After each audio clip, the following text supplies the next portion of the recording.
Olá, eu me chamo Maurício Silva, sou acadêmico da Faculdade UNITA, Polo de Coatipuru. A minha equipe é formada por Antônia Nascimento, Jéssica Nayara. O tema da nossa equipe é a jornada histórica do surdo na sociedade. O nosso subtema, inclusão em tempo de exclusão. No mundo atual, cada vez mais somos levados a pensar na inclusão como um fator que ajuda a entender a diversidade da sociedade. O século XXI veio nos apresentar não somente uma forma de olhar, mas uma forma de lidar com esses componentes antes tão excluídos pela nossa sociedade, que é o caso da pessoa surda. Somos diversos e somos diferentes, então é preciso fazer uma reflexão de como lidar com essas diferenças, em tempo em que se fala tanto em inclusão, quando na verdade a exclusão se torna um grande problema, principalmente para as pessoas surdas. Com o resultado dessa reflexão e pesquisa, pretendemos escolher resultados satisfatórios para nossa formação educacional. Afinal, o papel do pedagogo é muito importante nesse campo do saber. Convido agora a vocês a entrar na jornada histórica do surdo na sociedade.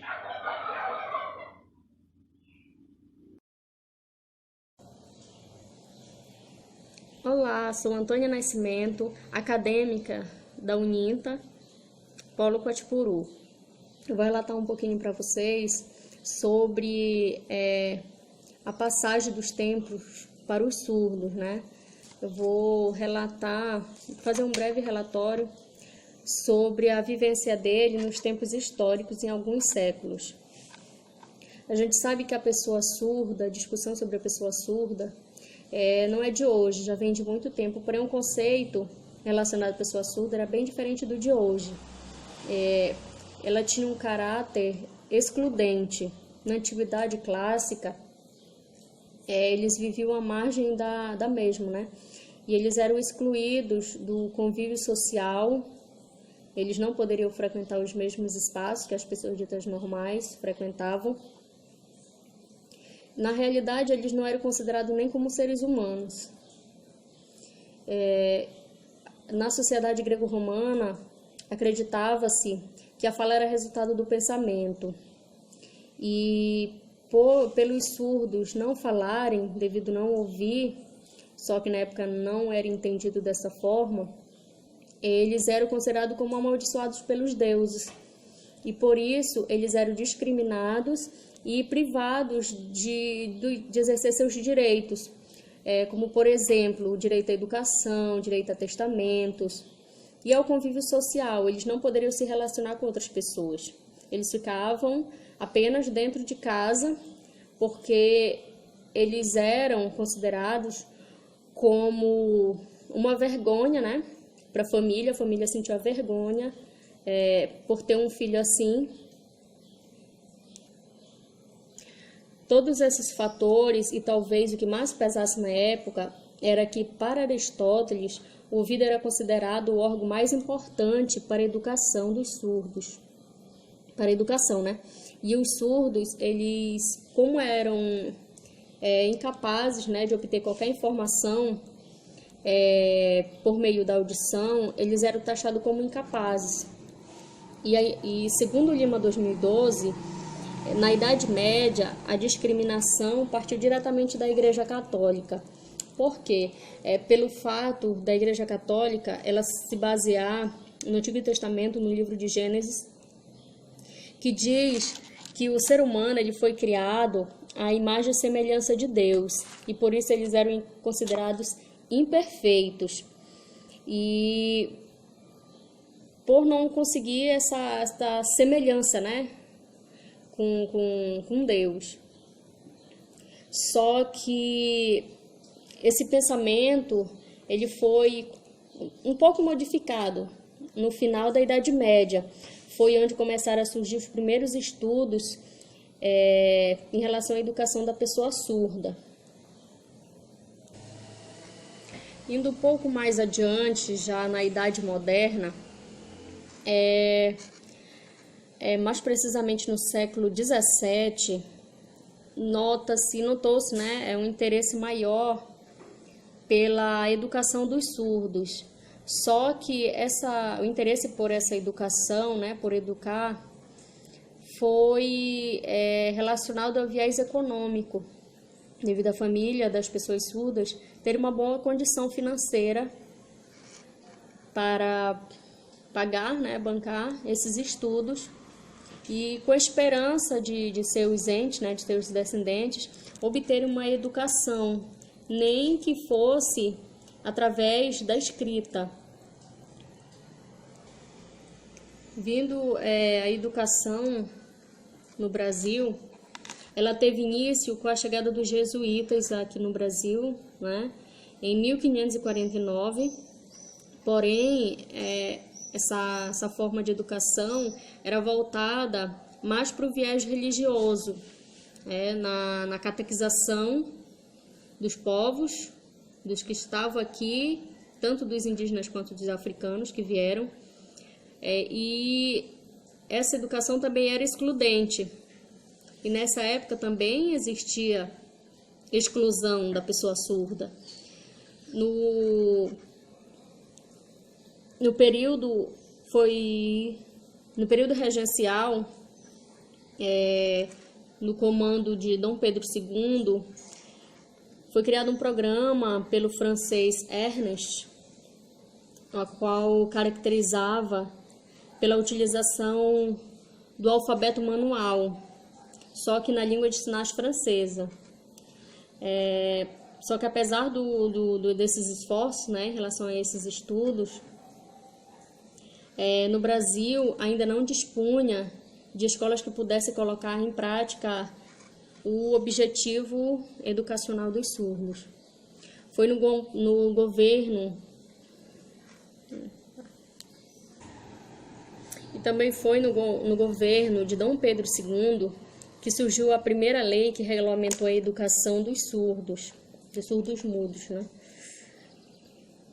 Foi criado o famoso Instituto dos Surdos Mudos, atualmente nomeado como Instituto Nacional dos Surdos, o INES, que trata da Lei 939, de 26 de setembro de 1857.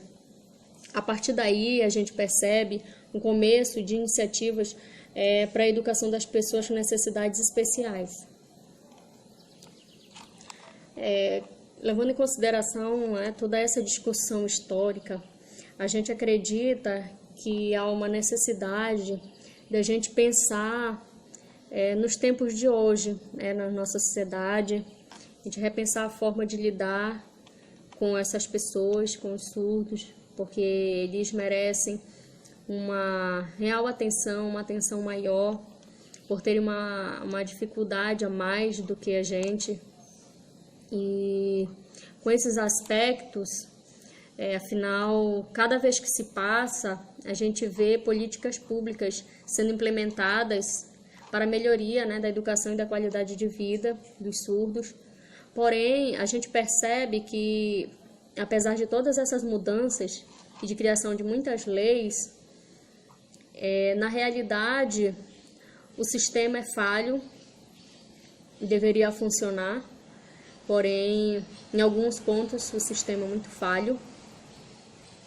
E acreditamos que é importante levar em consideração a história das lutas dos surdos como primeiro ponto para a gente confrontar uma realidade que ainda se mantém exclusiva.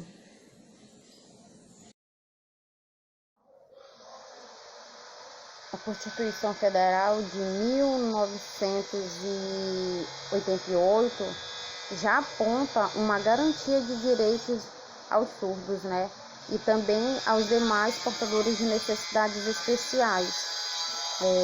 E ganha força pós-publicações de outras leis também, E a educação dos surdos, ela vem aí para combater esse preconceito existente na nossa sociedade, E também as legislações que suderam a Constituição foram, ao longo dos anos, sofrendo alterações, né, que embora parecem insignificantes, foram ganhando forças para atingir conquistas alcançadas. Fala na lei de Salamanca, né, ela deixa bem claro que a escola ela deve oferecer os serviços adequados para atender a diversidade da população e que venha combater atitudes discriminatórias, mas de criar e construir oportunidades, né, em uma sociedade integrada e da educação para todos.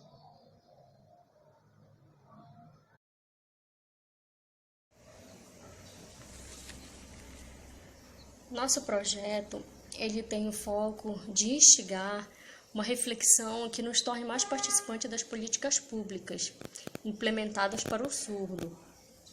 Afinal, a nossa bandeira é de que no mundo onde a exclusão, a gente vê em diversas faces, e pelo caminho da inclusão, é uma forma de combater as desigualdades. E todo o aparato histórico que a gente mencionou, ele serve para isso, ele tem um objetivo de observar o quanto foi feito pela pessoa surda, porém ainda é pouco. Afinal, de que adianta leis e conhecimento histórico,